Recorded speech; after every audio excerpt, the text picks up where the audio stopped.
MLC ఉప ఎన్నికల schedule విడుదలైంది. 11 నుంచి 18 వరకు నామినేషన్ల స్వీకరణ, 29న పోలింగ్, అదే రోజు ఫలితాల వెల్లడి. కడియం పాడి కౌశిక్ రెడ్డి రాజీనామాలతో ఎమ్మెల్యే కోటాలో ఖాళీ అయిన 2 స్థానాలట. ఎమ్మెల్యే కోటా ఎమ్మెల్సీ స్థానాలన్నమాట ఇవి. కడియం శ్రీహరి, పాడి కౌశిక్ రెడ్డి ఇద్దరు బీఆర్ఎస్ ఎమ్మెల్సీలుగా ఉండే వాళ్ళు ఎమ్మెల్సీగా ఉంటూ ఎమ్మెల్యే ఎలక్షన్స్ రాగానే కడియం శ్రీహరి స్టేషన్ గన్పూర్ నుంచి, పాడి కౌశిక్ రెడ్డి హుజూరాబాద్ నుంచి పోటీలో ఉన్నారు. ఇద్దరు గెలిచారు కాబట్టి ఎమ్మెల్సీ పదవికి రాజీనామా చేయాలి. రాజీనామా చేయడం ద్వారా ఏర్పడ్డ ఖాళీ ఈ 2 ఖాళీలు.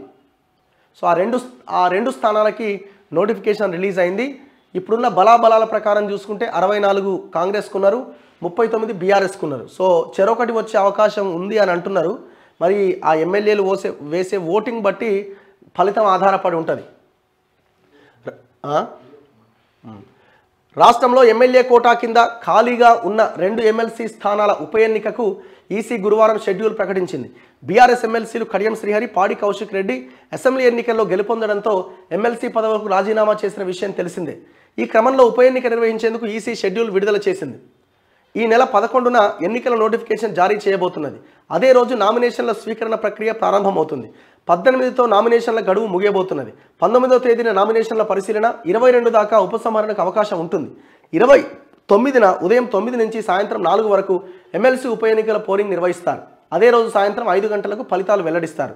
కొత్తగా ఎన్నికయ్యే ఎమ్మెల్సీల పదవీ కాలం 2027 డిసెంబర్ 30 వరకు ఉంటుంది. అంటే దగ్గర ఇంకొక 4.5 సంవత్సరాలు ఉన్నదన్నమాట. యూపీలోని ఒక ఎమ్మెల్సీ స్థానానికి కూడా ఉప ఎన్నిక నిర్వహించబోతున్నారు. సో దానికి సంబంధించిన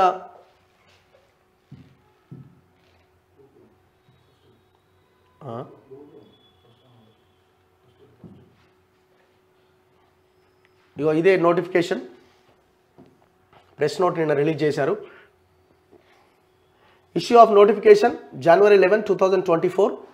last date of making nominations 18 January last nominations. Scrutiny 19th January. Last date for withdrawal of candidatures 22 వరకు అవకాశం ఇచ్చారు విత్డ్రా చేసుకునే వాళ్ళకి. పోలింగ్ 29 జనవరి మండే రోజు, అంటే సోమవారం రోజున ఉంటుంది. 9 గంటల నుంచి 4 గంటల వరకు ఎమ్మెల్యేలంతా ఆ ఓటింగ్లో పాల్గొంటారు. దాని తర్వాత కౌంటింగ్ అదే రోజున సాయంత్రం 5 గంటలకు కౌంటింగ్ ఉంటుంది. సో ఎవరెవరికైనా వేయచ్చు, అదేం చూడడానికి కూడా అవకాశం ఉండదు. సో 1వ తేదీ ఫిబ్రవరి లోపు ఎలక్షన్ అనేది కంప్లీట్ చేయాలి. వాళ్ళు అక్కడ ప్రమాణ స్వీకారం చేయాల్సి ఉంటుంది శాసన మండలిలో. సో ఇది నిన్న రిలీజ్ అయిన నోటిఫికేషన్. 2 సీట్లకు పోటాపోటీ, ఒకటి బీఆర్ఎస్కు మరొకటి కాంగ్రెస్కు. 2 పార్టీల్లో భారీగా ఆశావహులు. సో నేను ఇంతకుముందు చెప్పిన కదా, చెరొక స్థానం వచ్చే అవకాశం ఉంది యాజ్ ఇట్ ఈజ్గా ఓట్లు పడితే. ఎమ్మెల్యే కోటా పరిధిలో ఖాళీ అయిన 2 ఎమ్మెల్సీ స్థానాల్లో ఉప ఎన్నిక నిర్వహణకు ఈసీ షెడ్యూల్ విడుదల చేసిన నేపథ్యంలో బీఆర్ఎస్ కాంగ్రెస్ పార్టీలోని ఆశావహుల్లో ఉత్కంఠ నెలకొంది. ప్రస్తుతం ఆయా పార్టీల బలాబలాలు బట్టి 2 ఎమ్మెల్సీల్లో ఒకటి అధికార కాంగ్రెస్కు, మరొకటి బీఆర్ఎస్కు దక్కే అవకాశం ఉన్నది. దీంతో అసెంబ్లీ ఎన్నికల సమయంలో హామీలు పొందిన వారు, ఎన్నికల్లో పరాజితులైన వారు, సీనియర్ నాయకులు తీవ్రంగా పోటీ పడుతున్నారు. 10 ఏళ్ల తర్వాత అధికారంలోకి వచ్చిన కాంగ్రెస్లో ఆశావహుల సంఖ్య కూడా భారీగానే ఉన్నది.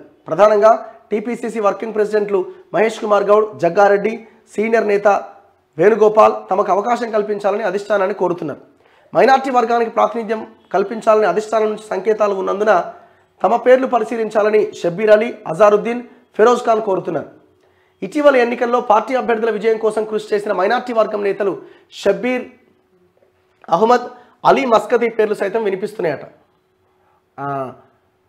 వీరితో పాటు రేవంత్ రెడ్డికి సన్నిహితుడైన వేం నరేందర్ రెడ్డి, అద్దంకి దయాకర్, బండ్ల గణేష్ తదితరులు కూడా తమకు అవకాశం కల్పించాలని ఇప్పటికే అధిష్టానానికి అభ్యర్థన పంపారట. మరోవైపు బీఆర్ఎస్ పార్టీ ఎమ్మెల్సీ అభ్యర్థులుగా పలువురు పేర్లు వినిపిస్తున్నాయి. ఇందులో గవర్నర్ కోటా ఎమ్మెల్సీ అవకాశం దక్కక హైకోర్టును ఆశ్రయించిన దాసోజు శ్రవణ్, కుర్రా సత్యనారాయణ ఉండొచ్చని తెలుస్తోంది. కోర్టుకు సంబంధించిన అంశం ఒకవైపు పెండింగ్లో ఉన్నప్పటికీ దాంతో సంబంధం లేకుండా వారికి అవకాశం కల్పించే అవకాశం ఉందని పార్టీ శ్రేణులు అంటున్నాయట. ఇట్లా చాలామంది పేర్లు ఉన్నాయి. అది ఆయా పార్టీలు తీసుకోవాల్సిన నిర్ణయం.